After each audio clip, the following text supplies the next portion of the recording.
It's the Ken Bailey Radio Show, starring Ken Bailey with Mikey the Mime.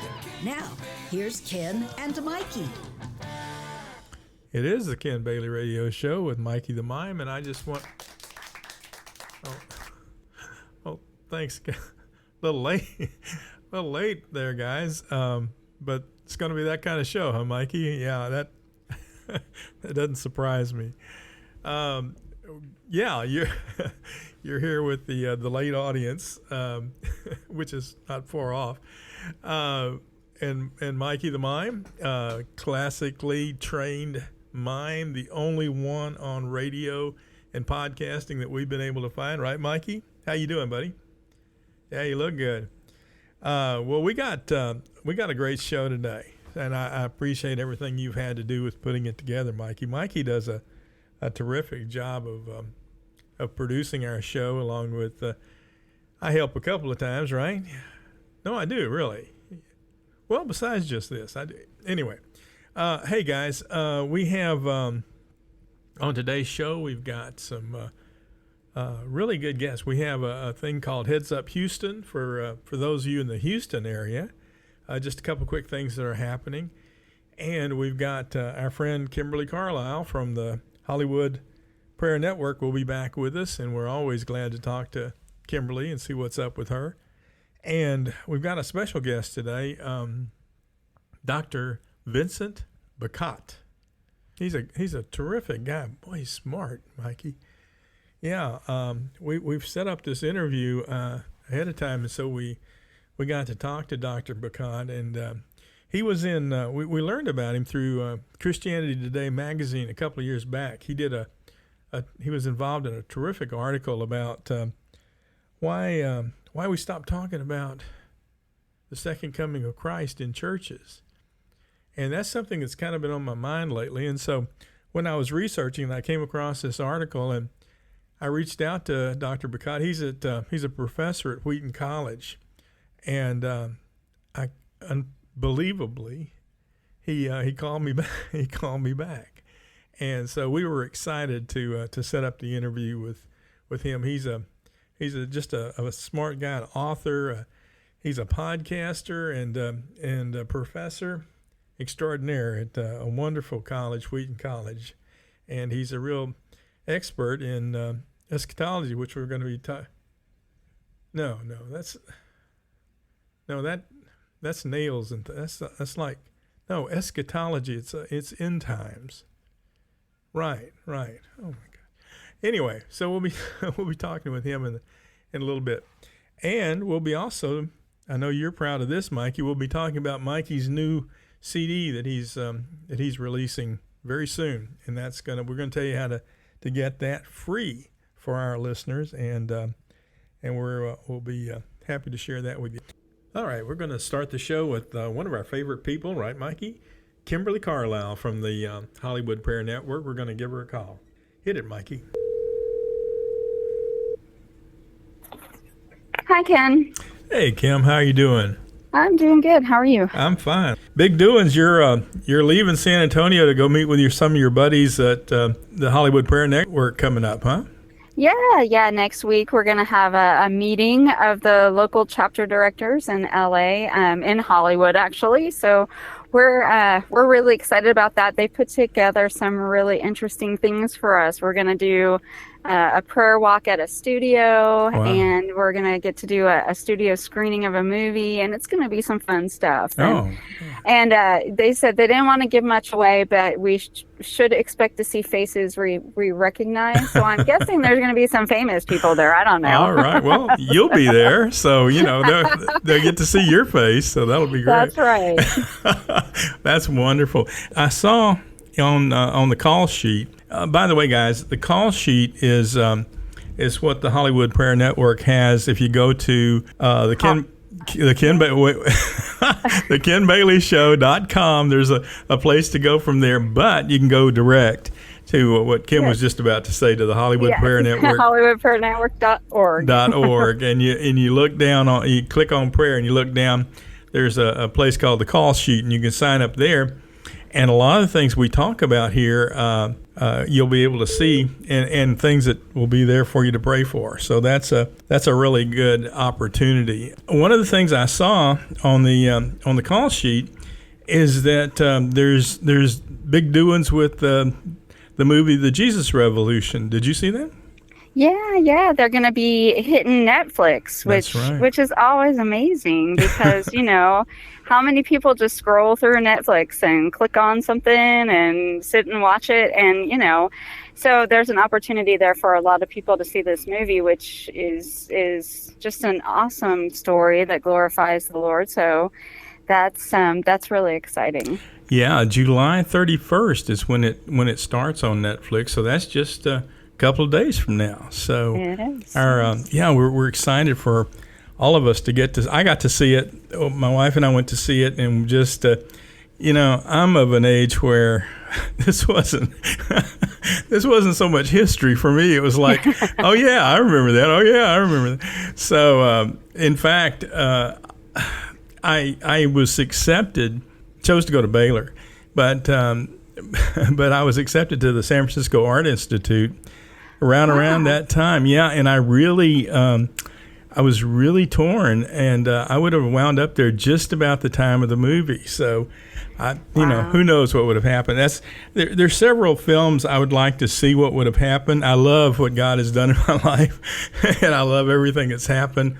Well, I don't love everything that's happened, but I appreciate everything that's happened because I see His hand in a lot of things. But man, I'd like to see that movie to see how, I might be dead in the gutter from drugs or something. I don't know during that time, because I would have been there when Haight-Ashbury was just starting. All that you probably don't know what that even is. But anyway, if you see the movie, you can look for me in the background somewhere as some crazy kid. So, so boy, I'm so excited about this thing you're doing next week. So you'll be able to report back to us about some of the things that happen, huh? Yes, definitely. I'm very excited about it. I wasn't sure I was going to be able to go, and at the last minute, the week cleared up and everything worked out. So I'm excited to go and meet with everyone. There are going to be 65 local chapter directors there from, I think they were saying from 7 different countries. Oh my! So yeah, so this is a pretty big deal. I hadn't, till you just said that. I was thinking America. I wasn't thinking internationally. Wow. Yeah, so they do. They have chapter directors all around the world. So. Oh my goodness. Well, okay, you're kind of run to the top of our list now. We're gonna pray for you and for safe travels and just a great, exciting time. And we're gonna be excited to hear your adventures and what happened and all those famous faces they got to see you. Hey, thanks again for being with us. Guys, it's the HollywoodPrayerNetwork.org, and go there and check things out. You might see there may be a group shot of all these 65 folks from all over the world that are going to be getting together next week. So thanks again, Kim, for being with us, being part of us. We appreciate you. Of course. Thank you. Bye-bye. All right. Bye-bye. Boy, isn't that great for Kim? Aren't you excited for? What are you doing?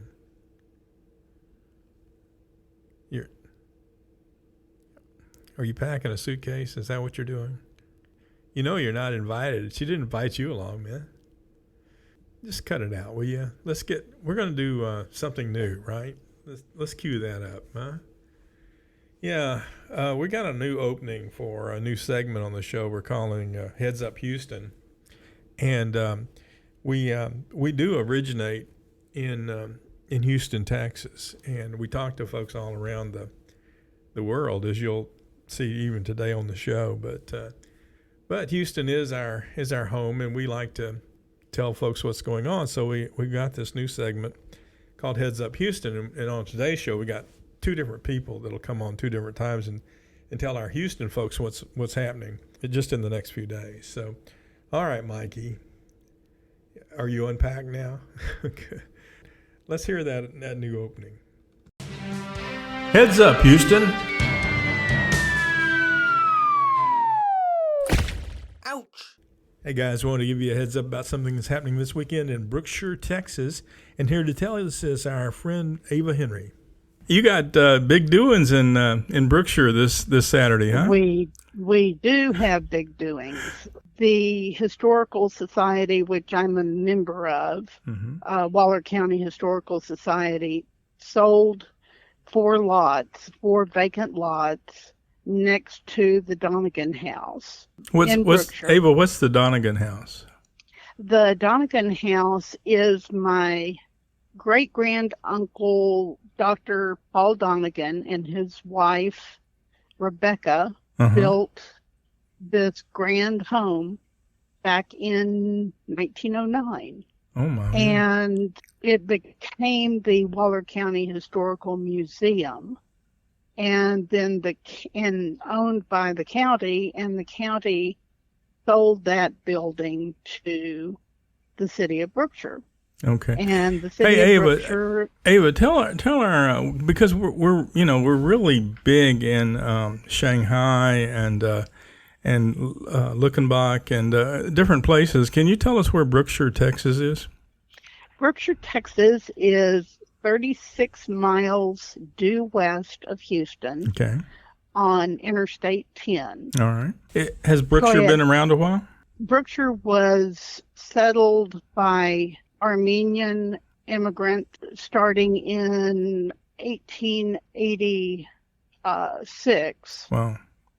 And we're also joined by Germans and different ethnicities. But the primary ethnicity of the city of Brookshire at that time was Armenian. Wow, that's cool. And I'm one of the descendants. Well, that's great. Back to the amphitheater. Sorry I interrupted, but I like for our folks to know what's going on here. Go ahead. So they have built an outdoor amphitheater on these 4 vacant lots that is going to be an entertainment center. Okay. We can hold street dances, even though it does have a dance floor. Will frequently be live music. They're planning movie nights. It would be a wonderful outdoor wedding venue. All of the above we hope to have happen. And this Saturday it's going to be opened. Huh? It will be officially dedicated and opened. Who's it going to be dedicated to? I can't tell you. It's a secret. That's great. But I am proud to say that I've been asked to do the dedication. Oh, congratulations. That's great. Thank you. Well, I'm quite honored. What time do the festivities get started here? They start at 6 o'clock. Okay. There will be 6 p.m., right? For all the farmers out there. Exactly, 6 p.m.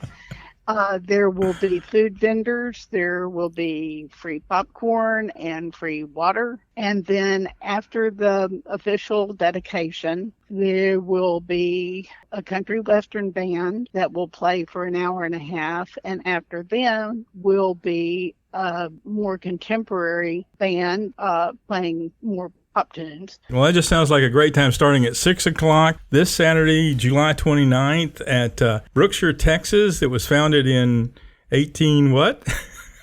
1886, even before my time, Ava. So. Mine too. That's great. Well, guys, I want you to go out there and see this new structure. It looks great.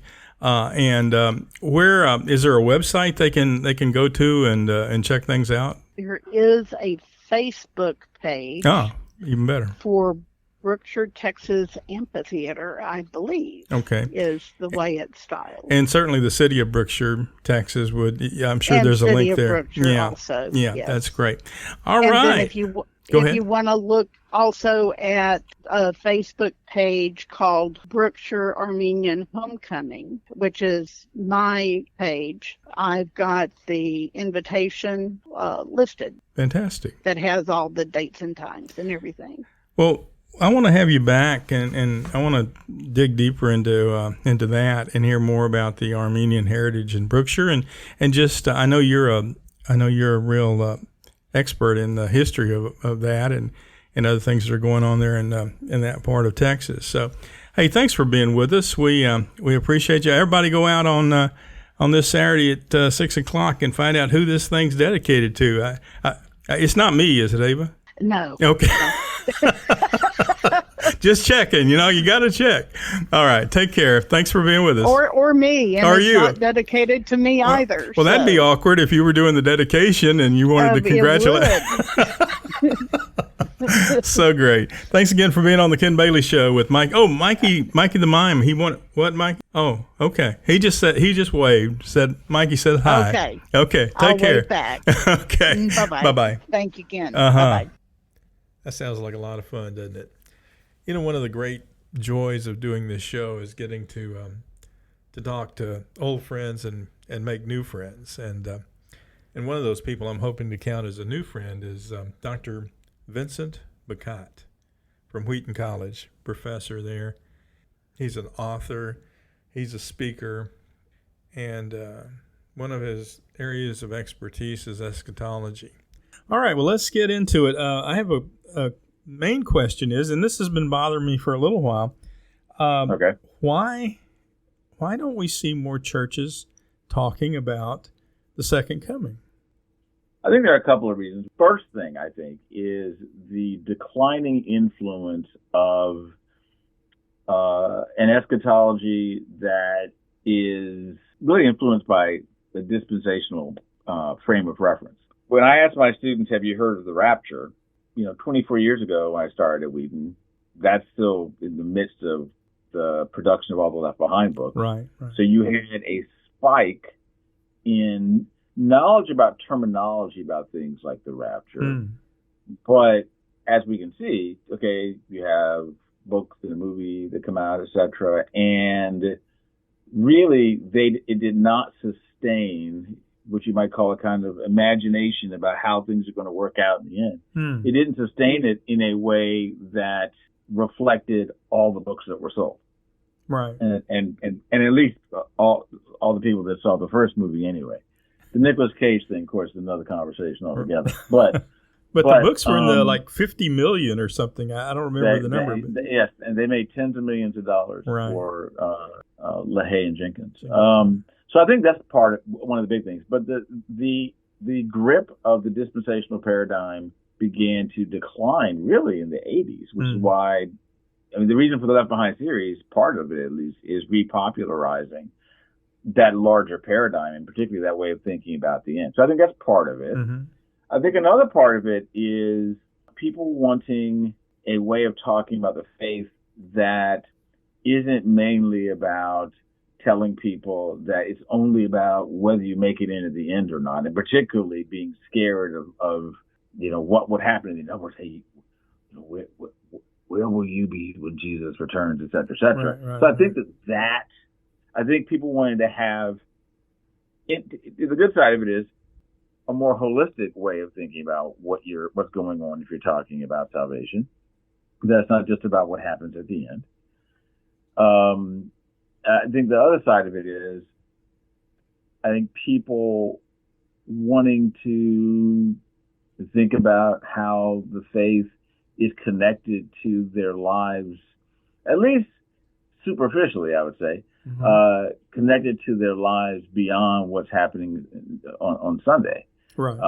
Or if you wanted to put it in a way that seems more like a crisis, you would say, I think people being comfortable with thinking about how they're going to enjoy their lives in the United States of America, and wanting the benefits of the good life in the United States of America. I think that could also be part of it. I guess another thing I think is people being content with, and maybe preachers thinking, I don't need to say as much about what's happening at the end and all these details, because there's been so much ink spilled and there was so much attention to it in the last century or last century and a half. You can get an overcompensation, where you think there was too much of an emphasis on that, and you swing the pendulum back the other way. So I think that could be a factor as well. Well, I understand. Yeah. I'm sorry, but I understand that that folks want to make a difference. That's from the end. People are always concerned about their faith walk or whatever, making a difference, and looking at Jesus and neighbor relationships and being kind to neighbors and helping the homeless. And, I get all that. But I guess my big concern is that so much of what we talk about is, we've got this huge windshield, and out the windshield is the future. And if you're, depending on how your faith takes you through your beliefs, Jesus is coming. I believe that's actually going to happen. I get the sense that people don't talk about it, and it becomes that, well, I don't know if that's going to happen or not. It certainly hadn't happened all the other times that people have thought about it happening. But we also look in this rearview mirror, which is kind of small, and so much is, about what happened. All incredibly important, the cross and the resurrection and all that, incredibly important. But so much is either focused backward to that, which is as a discipling thing, you have to understand that. It's so important to your faith and your walk. But no one's looking out the windshield. They're worried about, they got a GPS on there taking them to different places where they can try to make a difference. I think that's all lovely, but I just don't get it. Why, when we all start, there's so much, and I couldn't be just I'm a very uninformed layperson, so don't go too bad on me here, but I understand that that folks are concerned about all these things, but so many people today didn't grow up in church. I was one of those blessed kids that grew up in church and went away and came back, all the normal thing. But I don't understand why, with all that lack of knowledge, when something is such a level playing field as the future, we all can look toward the future, and I don't understand why the church doesn't take that and at least make it part of the study. That hey, let's look at what we all have in front of us. Now if you get into judgment and all that, and some go and some don't, all that stuff. Of course, that I understand that can be tough, but goodness, we all we anyway, that's my frustration. I guess you're hearing a little of my frustration. So can you speak to that for I know there's 4 or 5 things that pastors don't talk about anymore, and hell and brimstone and all that stuff, and there's a lot of things that they don't talk about. But I just, with churches declining so rapidly, I don't understand why people don't at least take a look at something fresh. I mean, what do you got to lose, I guess, is the question. I think part of it is people reacting to hellfire and brimstone types of things, or to an emphasis on certain details about the end. In other words, Harold Camping had all these billboards all over the country in 2011, I think it was, about Jesus coming back in May. I think 2011. Right. It didn't happen. Oh yeah, those are horrible.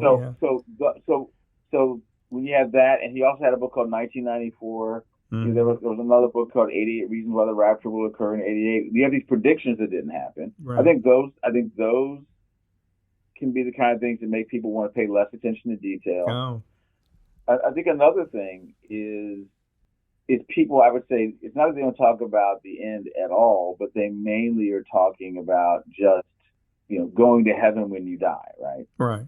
Life on the other side, but not talking as much about what I would say is probably, to me, the most important thing, and the thing that I think could make a huge difference, which is if you really take seriously the fact that Jesus has overcome death, and that that is making clear that what he said was true, and that if he's overcome death, that means this is the beginning of the end. And if you will, at the end of this phase of things, right, when he returns, he's setting everything right. If you really believe that, then at the very least, Christians would be characterized not just by, I would say, a greater evangelistic imperative, but the disposition of Christians about the fact that things go sideways in the world, which they've gone sideways since Genesis 3, so we shouldn't be surprised. Mm-hmm. But that whatever's going sideways, personally, internationally, whatever, that those things are not the final word. Right. And in other words, that we can be honest about the fact that all these things can be disappointing, frustrating, lamentable, but they only threaten to be the final word when Jesus is the final word. Mm-hmm. And in other words, that Christians ought to be characterized by being the most hopeful people. Yes. And if we're the most hopeful people, and if we're always being reminded of that, I mean, I was saying in a church I preached at on Sunday, we're not in a point right now where people think about Bible-believing Christians that the public reputation about that is a good one right now. Right. The public reputation is too associated with being politicized, too associated with majoring on the wrong things. Christians who believe the Bible dividing, or making large things besides Trinity, incarnation, resurrection, that type of stuff. Yes. And they're fighting each other over these other things. Yes. And if that's what we're known for, I mean, we seem like a bunch of people that are distracted and angry and uncertain and fearful, when if our eschatology was more heavily informing this windshield, use that metaphor, if we know that ahead down the horizon, Jesus is setting all this right. Mm-hmm. And because he's going to set it all right, it doesn't mean that we're passive about wanting to make some things better to the extent that we can just a little bit. But it does mean that while we're waiting for things to even improve a little bit, we're not hopeless people. Yes, exactly. And we're not naively optimistic. Right. But we are hopeful. And to me, I think that's the biggest thing. That is the opportunity of more attention to what happens at the end. Because the point about what happens at the end, yes, it includes judgment, etc., but is that God sets everything right. Right. And because God's going to set everything right, then it's like, wait, even, horrible things about sickness and war, financial catastrophes, I mean, whatever kinds of things happen. Right. Those things are all on borrowed time. Why do we call it the end if it's Well, because it's the end of, first of all, because the word eschatology, eschata, means right. last thing. Right. But also because there is this language about the end will come. We have that phrasing in Scripture. The end meaning the end of, some would say this dispensation, if you want to put it that way. Mm-hmm. But at the very least, the end of the way things are when Jesus is not ruling in an undisputed way. Yes. So it's the end of a world where God's reign is disputed by various things. Mm-hmm. And so the end is really a new beginning. Yes, exactly. Wow. Well, thank you so much for taking the call and you're welcome. And sharing with. I would love to call you some other time, and maybe not with 10 minutes warning. Maybe set up something in the future, because there's several other things I'd love to discuss with you if you'd be up for it. It's the Ken Bailey Show. We'll work it out. Okay, great. It's the KenBaileyShow.com. I'm gonna we'll have a new one out soon. It's we're pretty goofy most of the time. This is we say we're seriously funny in a lot of ways. We have my co-host, which I didn't bother introducing to you, is Mikey the Mime, and he's the only classically trained mime on radio. So we're pretty excited about a lot of things that we're doing. But there's times when I get so what does a mime do on radio? Oh, lots. He's our producer, and he sets up. He's not good at our call-in stuff, and he has he has a CD called The Sound of Silence, which is coming out real soon, and it's a great CD for going to sleep to, that kind of thing, and in a very noisy world. Mikey does a lot of things for us, and he's we're very, very pleased that he's associated. We also have a ventriloquist who Walter and Cronkite, who come on with our news every once in a while and stuff. So we have a lot of fun, and we try to be real positive, but sometimes I just get real exercised about why we're not a more joyous, hopeful people. And all you gotta do is turn on the TV and you figure out why you're not. Yeah. So. Yeah. Well, but the thing is, though, is Christians believe that sin is real. Nobody should be surprised that you see that the effects of sin show up in ways small and great. Right.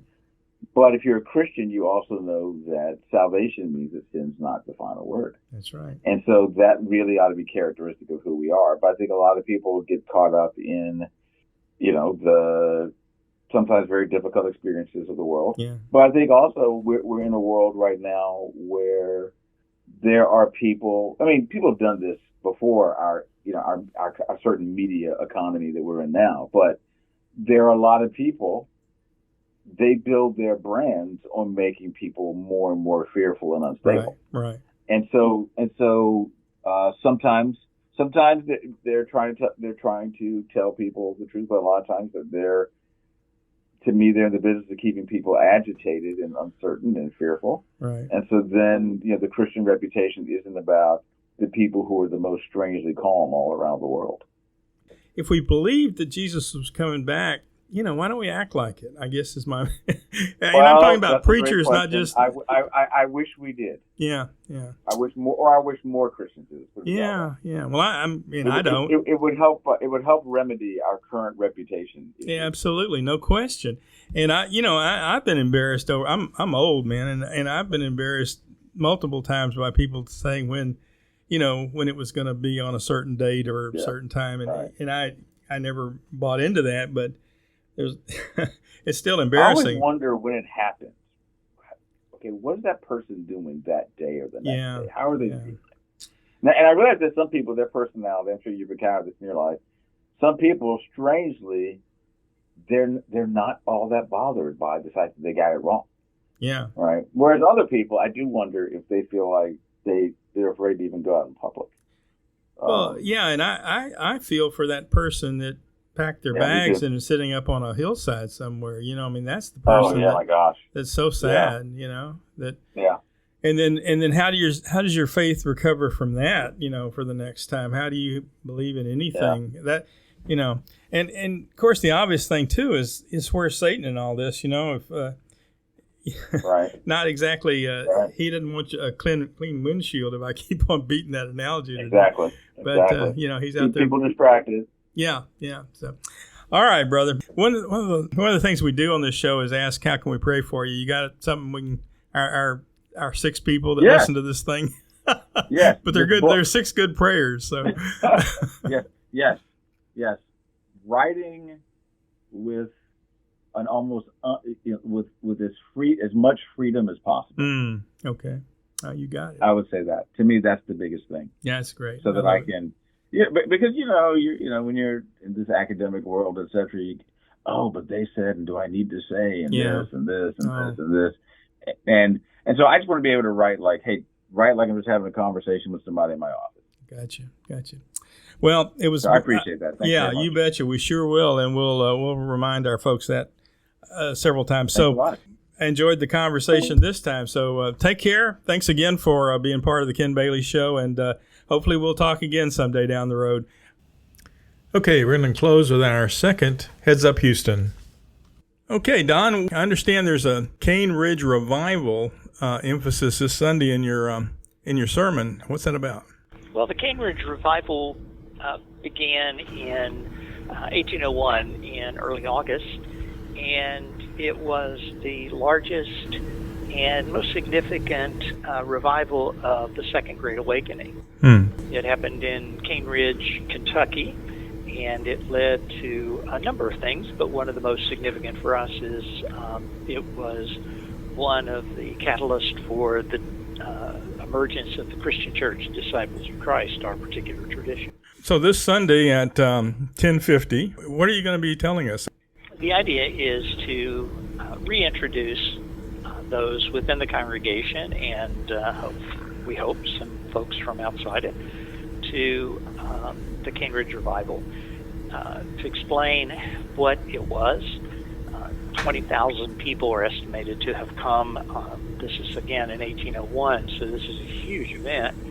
And sort of what was the background that led up to it, who were the key figures, and how it has had implications for Christianity even to today. Well, this is going to be this Sunday, July 26th. Tell the folks where, Don. It's at Bethany Christian Church, 3223 Westheimer Road, right next to Lamar High School. And it starts at 10:50, right? 10:50. Well, that's great. I think for everybody that's interested in the history of church in America, this sounds like a great opportunity to go out and learn a little something. So once again, it's Bethany Christian Church, 3223 Westheimer, 10:50 a.m. on Sunday, July 26th. Don Tuttle, senior pastor at Bethany Christian, will be leading out in this. And Don, if you have 20,000 people like they did at Cane Ridge, you got room for everybody? We have a large parking lot. That's wonderful. All right. Thanks, Don. We'll talk again. Take care. Sounds good. Thanks. Bye-bye. All right. That'll do it for the Ken Bailey Show this week. And for Mikey the Mime, I am Ken Bailey, reminding you to let your light so shine before men that they may see your good works and honor our Father in heaven. Take care. Bye-bye.